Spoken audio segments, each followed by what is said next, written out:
As the Money Burns is an original podcast by Nikki Woodard. Based on historical research, this is a deep exploration into what happened to a set of actual heirs and heiresses to some of America's most famous fortunes when the Great Depression hits. Each episode has 3 primary sections. Section 1 is a narrative story. Section 2 goes deeper into the historical facts. Section 3 focuses on contemporary, emotional, and personal connections. Story recap.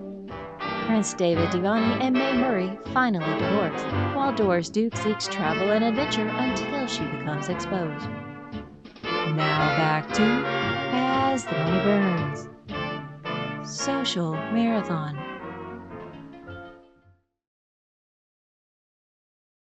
It's time for another tuxedo ball with plenty of beauties.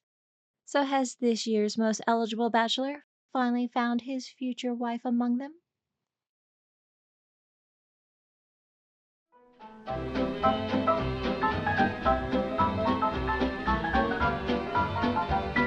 Section 1. Story.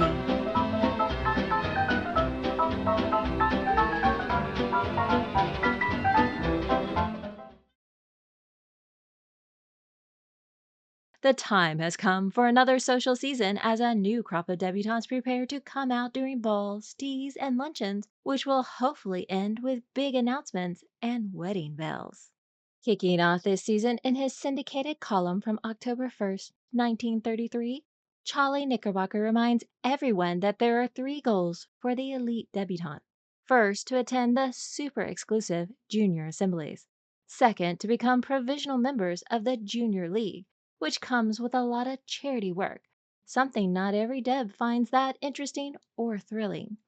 Third, secure a coveted bid to the annual Autumn Ball at Tuxedo Park. Tuxedo Park is the getaway for Wall Street and longtime members of Capital S Society. This ball, with the most important and distinctive group of debutantes, marks the beginning of the 3-month social marathon of coming out of the best buds of the social season. The wire pulling and social maneuvering more symbolizes the deb's parents' social position rather than her own merits. The Mayfair ranks heavily, and the committees have to decide who simply might not belong. This year's buds of 1933 are likely the daughters of the buds of 1913. In his column, Charlie notes a former Gilded Age Prize debutante, now widow Caroline Carrie Astor Wilson, has decided to take a more lonely social role by choice.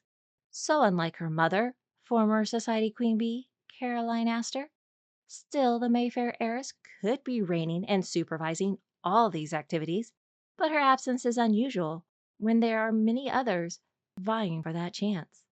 Mid-October, while many wait to see the invitees to the most coveted event, Charlie announces a change in protocol for the very proper and elite autumn ball at Tuxedo Park. This year, the stagline is abolished. Instead of long dances where many cut-ins would occur, hence the need of a long stagline, there will be shorter numbers with a higher rotation. During the occasional encore or a modern contemporary dance, cut-ins will be allowed. This will hopefully prevent popular debs spinning dizzily on the floor while the less desirable wallflowers wilt on the side. Further, to keep things under control, the dance card returns. Dance partners may reserve a slot, and the debutante will have a record and keepsake of her evening's prospects, thus being able to enjoy the best of both and having a higher and more selective caliber of potential mates, which is the true point of the evening. The prettiest, the smartest, the richest, or the funniest always seem to be the top categories of choice. Sometimes it might be the most agreeable or controllable. Who knows? Whatever floats the boat and matches up complementarily is what will matter most. Oh, who's kidding? This is the elite. Other considerations must be checked for compatibility. Heir today or in the near or distant future? Who's trust fund to rely on? Colonial versus Gilded Age versus newer money bloodlines. Industrialist versus banking, financing versus commerce. Will the husband work or be of leisure? Does the wife have artistic dreams, possibly fashion tastemaker, or society hostess ambitions? Is the mill interested in fast cars, fast boats, and fast women on the side? Will activities include yachting or horses? Is winter in Palm Beach or Bermuda? What about travel? Exotic locales or European shopping trips? So many important lifestyle decisions to make. The Debs have got to make their mark and choose/win a mate by the end of the season, or it will only get harder. And no one wants to miss getting the prime available husband. Will it be a power play, a love match, thick wallet, or a social checkmate? Time will tell, because if things go right, there will soon be engagement announcements, weddings, and even babies in the near future. That is the point of the debutante season, after all. Friday, October 27, 1933, Tuxedo Park, New York. Many gather ahead of the big event for the round of endless festivities of dinners and pre-parties. Several will stay in blocks at select homes. To start off the weekend activities, a dinner in honor of Standard Oil heiress and famed beauty Beatrice B. Wagstaff, who also bowed at the court of St. James in spring, only one of two in this batch. Then a dance hosted by Gilbert Keach. Saturday, October 28, 1933. An afternoon tea dance is held in honor of local debutante Joan Blair by her parents. Then that evening is the real event, Tuxedo Park's annual Autumn Ball. This year has 50 prize debutantes and 500 guests, the largest in years. This Halloween party is not costumed or spooky themed, but filled with the bright red, gold, and orange colors characteristic of the northeastern fall foliage. From various locations, familiar names appear, as some have been getting more recent press. The deluxe devs include September Long Island hostess, Montecito, California resident, and singer Alice Andre. Close friend to Doris Duke and a sister of another popular debutante, Newport Tennis Casino Tournament participant, Lita Morris. New York based and from one of the oldest families, the ever popular Alida Livingston. Colonial descendant and music lover, 1932 debutante, Mary Schuyler Schiefelin. Among Tuxedo locals are Emily Winslow, Joan Blair, and Cornelia Bailey. Two Newport beauties, Eileen Gillespie and Ellen Tucky French, are among the top gals selected. In October 1933, Vogue featured them with photographs taken by another former debutante turned photographer, Tony Frisell. The pretty and vivacious blonde Eileen oozes the refinement of her colonial ancestry combined with a more relaxed Newport demeanor. The proper and always collected but warm Eileen knows the rules and will avoid any scandal. She is very astute and confident in her role as one of the primary belles of the season. Tucky is a vibrant redhead who also has a pleasant, slightly mischievous personality. She's the more enthusiastic and positive girl in the group. Her family once had a more illustrious standing, but the fall in riches and numerous divorces have left a mark. At minimum, Tucky is the side bestie who cheers on the number one girl and all the guys. She is really excited to see who fills up her dance card and who will cut in. She has her eye on one particular bachelor, but is more than open to other possibilities. The debutantes try to seem composed as they excitedly pick up their dance cards, little chain booklets with a pencil attached, a tantalizing feature that will hint at their future happiness. Will they be the popular girl on the floor this evening? In previous balls, the amount of cut-ins would be a measure. Tonight, they get a slower pace and a better chance to catch the attention of an eligible bachelor. Sort of like speed dating on their feet. And like the devs, the bachelors are creme de la creme. The pretty buds whisper the names of whom they hope will ask them to dance. They likely may already know each other, but interactions before tonight have been quite limited. Among this set, several debutantes and bachelors are associated with Standard Oil executives, but none more illustrious than the youngest son of John Rockefeller Jr., the well-studied David Rockefeller, who has been focusing on his education before entering the banking and finance sector. Two other heirs have recently come into their fortunes. The proud scion and Titanic survivor, John Jacob Astor VI, aka Jakey, must be looking for a wife as he buys a fleet of automobiles and eyes Newport real estate. While Alfred Vanderbilt Jr., aka Alfy, seems more interested in his newly acquired horse farm and is planning a November big game trip in Africa. Another prime bachelor is Atwater Kent Jr., aka Atty. He's that rare air combination, comes from money, an industrialist himself, skipping college, and since 1929, at age 21, has served as vice president of his father's radio company. Atty has also taken a liking and interest in several leisure activities, some horse racing, but even more yachting. Like his parents, he is community minded. The other bachelors might find chatting with Atty more appealing than many of tonight's Debs. Debutante eyes light up when the group of most eligible bachelors arrive together. Jakey, Alfy, Atty, along with their weekend host, Tuxedo Park's own Pierre Barbey Jr., the great nephew of both Tuxedo Park and Autumn Ball founder Pierre Lorillard. With these young men in walks who must be the most envied and coveted debutante of the night, Atty's sister, Virginia Ginnie Kent. This lucky Deb is spending the whole weekend with the boys. The only other female house guest in this entourage is Campbell Soup heiress, water sports aficionado, horsewoman, future aviatrix, and the very fashionable Margaret Peggy Dorrance. Peggy fits right in more with the boys than Ginnie. The Kent siblings are that special blend of old and new money.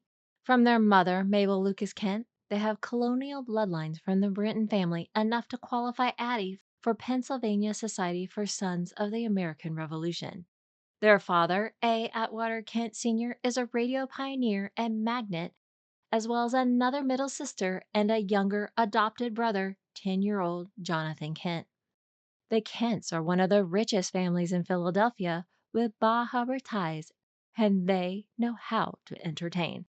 Ginnie's debut is one of the most anticipated of the season, and she will be one of the most feted this year. Ginnie does seem to have it all. Praised for her sweet disposition, this strikingly beautiful red-headed artist first completed finishing school in France, then spent a year studying sculpture in Paris. This independent experience adds an extra refined polish and worldly sophistication a touch above all the other buds. Their middle sister, Elizabeth Betty Kent Van Allen, was a successful debutante with her own 1930 bow at the court of St. James and later marries William Sam Van Allen with a volcanic honeymoon in Hawaii. Ginnie just has to follow her sister's footsteps into happily wedded bliss. And she has successfully taken some of those steps. Like Betty before her, Ginnie joined 8 Americans on her presentation day, May 17, 1933, with 15 overall during that spring's bows before the court of St. James to British King George V and Queen Mary. For tonight's ball, only B currently shares that honor. On top of all that, Ginnie is the favored debutante being shepherded through the coming out process by the rich and extravagant family friend, Eva Stotesbury. Kind of odd. Eva's handsome son and heir to 2 fortunes, James H.R. Cromwell, aka Jimmy, has not been linked to the significantly younger heiress as he targets richest girl, Doris Duke. Could the Kents possibly know the true state of the Stotesbury financial matters?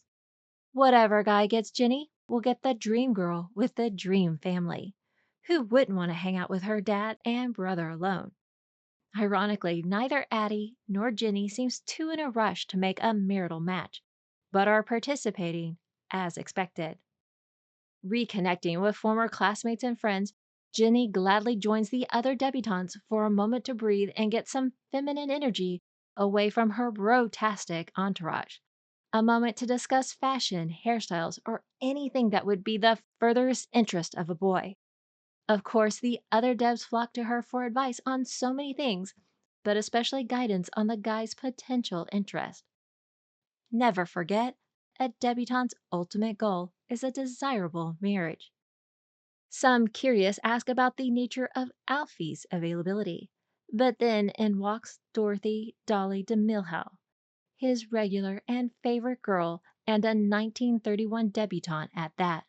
The sudden disappointment is more than apparent among the aspirational debutantes who shift their focus and hopes to more available males.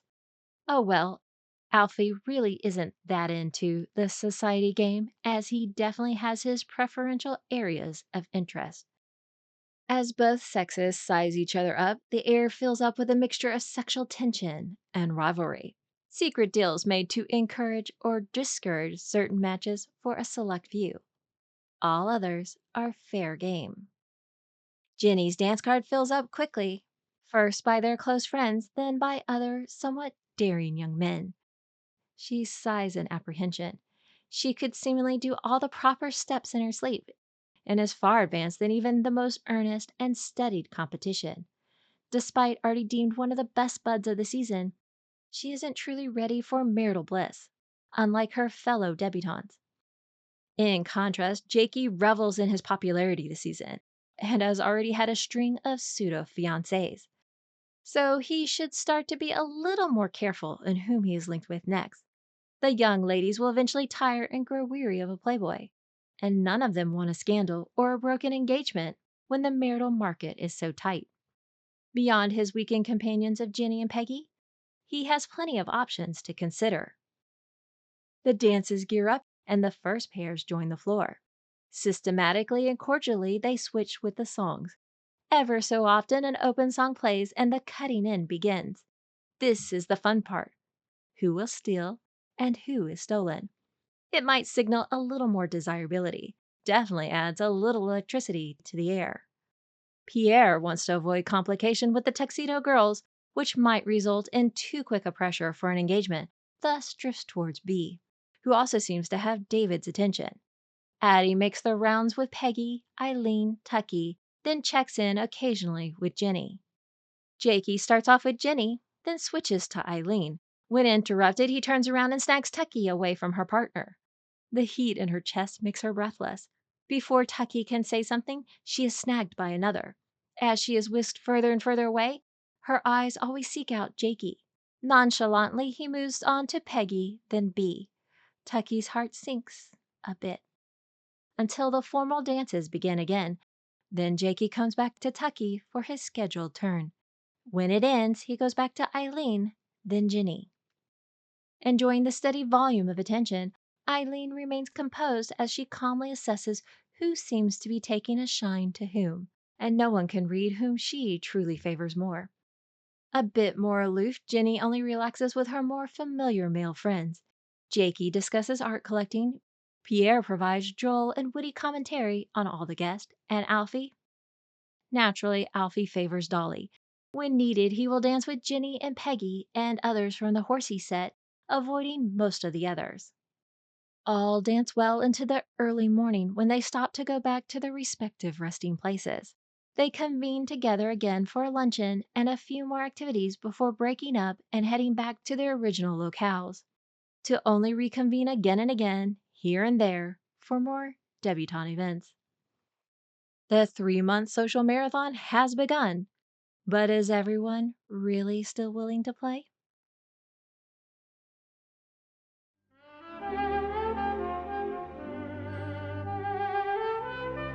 Section 2, History and Historiography.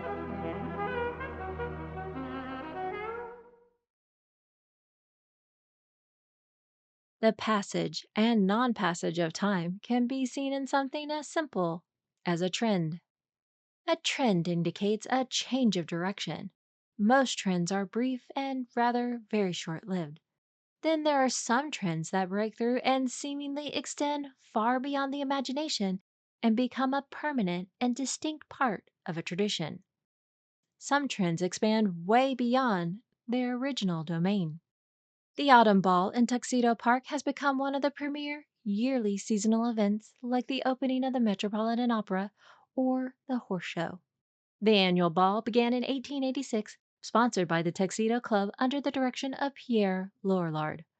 Among the club members, Caroline Astor's nephew, William Waldorf Astor, published a booklet detailing the historical significance of the area, dating back to George Washington. From family lands owned since 1813, Pierre Lorillard builds Tuxedo Park an enclave for the wealthy, especially from Wall Street. Lorillard hires architect Bruce Price, the father of future etiquette doyen Emily Post. The Tuxedo Club opens in May 1886, making it an instant go-to spot for elite New Yorkers. The air is always formal and proper. The first autumn ball, also referred as the Tuxedo Ball, is held on October 28, 1866. One should not be surprised, but of course the epitome of men's elite fashion is aptly named tuxedo. Now there are relatively few disputes that the tails cut off initially inspired in 1865 when the long-reigning Prince of Wales, Edward, the future King Edward VII, wore a blue evening jacket with the tails cut off. There is question on how it arrived and debuted in America. Upon advice given by the Prince of Wales, another Tuxedo Club member, James Potter, went to the same tailor and began wearing a short black jacket with black tie in contrast to the traditional black jacket with tails and white tie by 1886, and intends to wear this combination piece at the upcoming autumn ball. For the same ball, Pierre's younger son, Griswold "Grizzy" Lorillard, is 22 and into both clothing and practical jokes. As the story goes, at the last moment, he decides to appear in a tailless dress coat with a scarlet satin waistcoat to the shock and admiration of onlookers. Immediately, reactions range from disgrace to humorous to the grandest idea ever. Within a month's time, overall, the press will claim the trend as a dazzling sensation. However, that tale seems to be a later invention in the 1936 Tuxedo Club membership book and oft quoted. An alternate tale says that Grizzy cut the jacket so short that it was more a mess jacket that would look similar to a footman as referred by Town Topics. A mess jacket is a short coat worn by military officers while dining at the mess hall. Sadly, Grizzy passes away from consumption in November 1888. Regardless, this new fashion trend quickly takes off and makes its way around the world. In 1930, Marlene Dietrich wears a sensual tuxedo for her role as a cabaret singer. Fred Astaire would waltz in tuxedo and top hat. By 1962, Sean Connery adds an air of suave to the tuxedo in Dr. No, and the Rat Pack with Frank Sinatra, Dean Martin, and Sammy Davis Jr. regularly perform in the formal attire. Now, the tuxedo will not be the only trend set by this annual autumn ball. Lorillard does much to make it a main society event. During his reign, the high point of the evening was the cotillion led by the most beautiful debutante of the season. During her own debutante season in New York, Emily Price meets her future husband, Edwin Post. In 1892, they marry and have a somewhat miserable relationship, with him cheating on her frequently. They divorce in 1905 due to his affairs with actresses and chorus girls.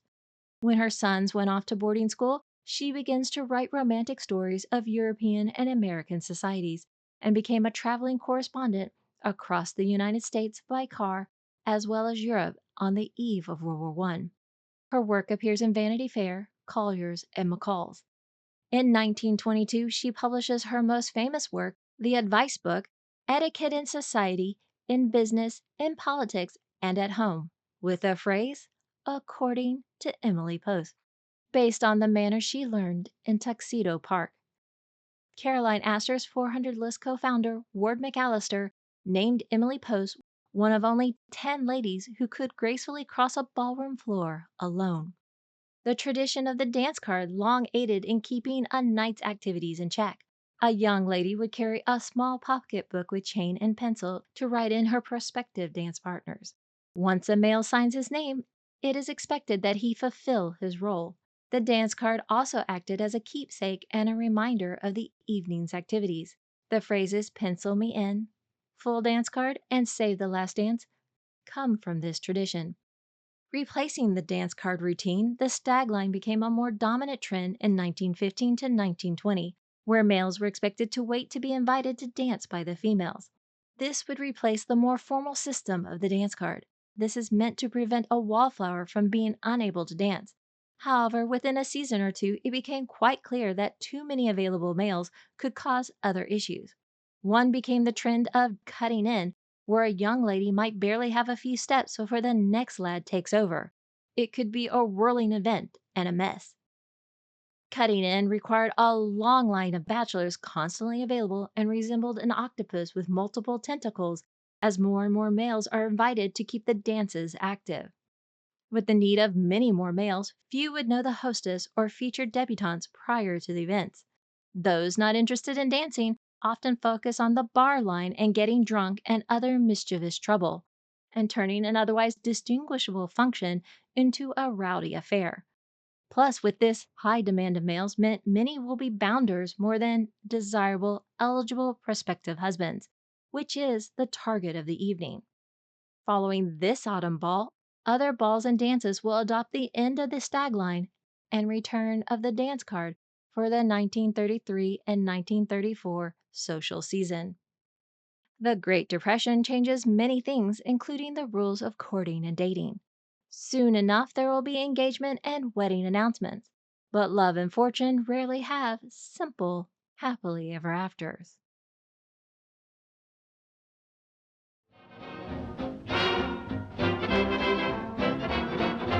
Section 3, Contemporary and Personal Relevance.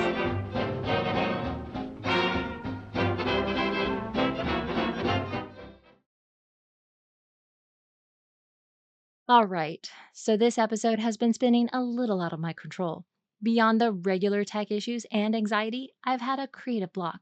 My traditional writer's block dilemma where nothing will come out onto the page, usually because the brain can't think. But this time was the opposite dilemma because my brain has been in hyperdrive. There are just so many things happening within the whole complicated story, and this particular episode encapsulates so many topics of the past while also planting new seeds for the future.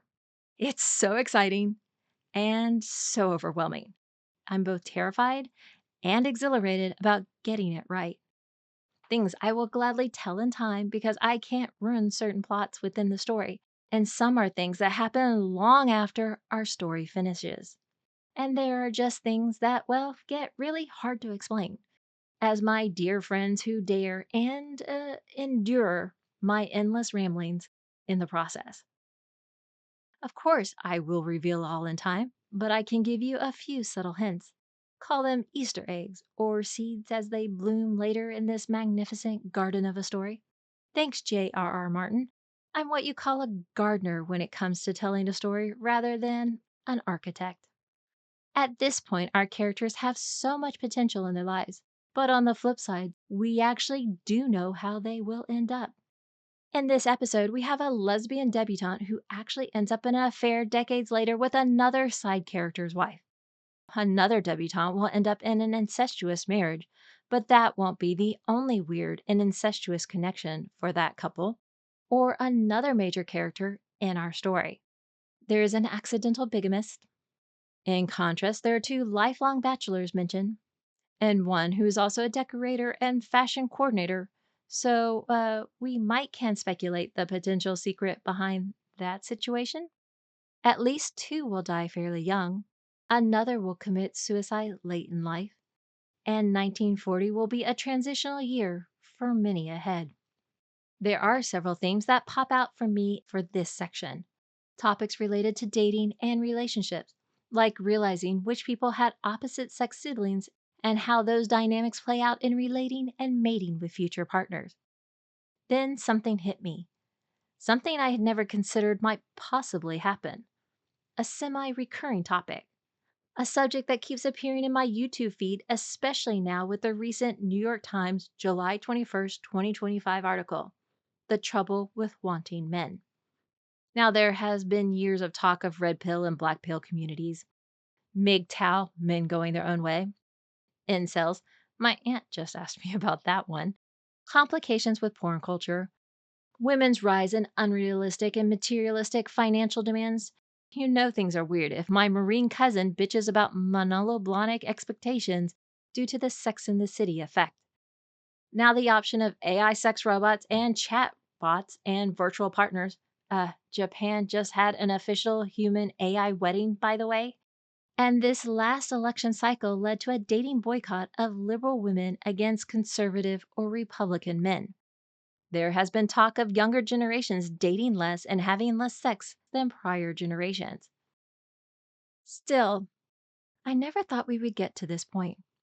I suppose part of it is fatigue. Courtship has always been a part of history, though in the past it was for a more regulated and short period, at public events, festivals, or dances, or private like porches or parlor sofas with chaperones. Modern dating as we know it, with far more opposite sex interaction, really began in the 1920s and 1930s, coinciding with Prohibition and then the Depression upending social norms. That means basically 100 years of dating as a possibility in the courtship rituals. Previously, dating was confined to a very short window, 3 to 6 months, up to 1 to 3 years. It gets if that late of a bloomer. Remember, Spencerhood would be for women who were unmarried by 25, even back then. If widowed or divorced, one could or should be remarried within a relatively short period. Though with these elites, those turnarounds will give you whiplash. And now, between divorces, cohabitations, never marrieds, situationships, and whatever the hell happened due to COVID madness, there is a plethora of semi singles, and dating has become unending and often cyclical. The battle of the sexes has seemed to come to a stalemate, or maybe an apocalyptic wasteland, at least for the time being.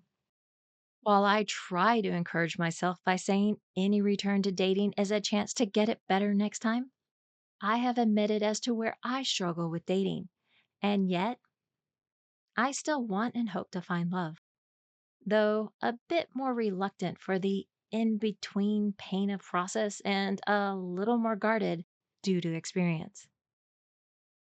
We have definitely entered a new era, which actually makes the one big July relationship news item a bit odd. The marriage of Amazon founder Jeff Bezos to his mistress and semi longtime girlfriend, Lauren Sanchez, in Venice. Of course, their prenup has leaked. They were officially and privately married 2 months earlier, possibly for legal reasons. Then the spectacle of their public wedding, along with all the criticisms towards their showy big day, much of what we see with our heirs and heiresses when their big days finally come. Oh, don't worry, there are some weddings coming up, only there are a couple of scandals on the way to the altar. HBO's The Gilded Age Season 3 and Apple TV's The Buccaneers Season 2 will be wrapping shortly, with both shows covering failed engagements, weddings, and scandals. But they have nothing compared to our real life tales, and we have plenty of stories to tell until they return. All will be revealed, so stay tuned. Ever looking for another podcast? Interested in checking out new finds within a subject matter? Then you might want to check out Million Podcast. As the Money Burns ranks as number 14 for its 20 best economic history podcast. Other topics include 100 best history podcasts for historians, best 10 billionaire podcast, and so much more. Million Podcast also serves as a PR and contact database for those podcasters looking for more networking contacts. If you enjoy As the Money Burns, then please share, like, and subscribe.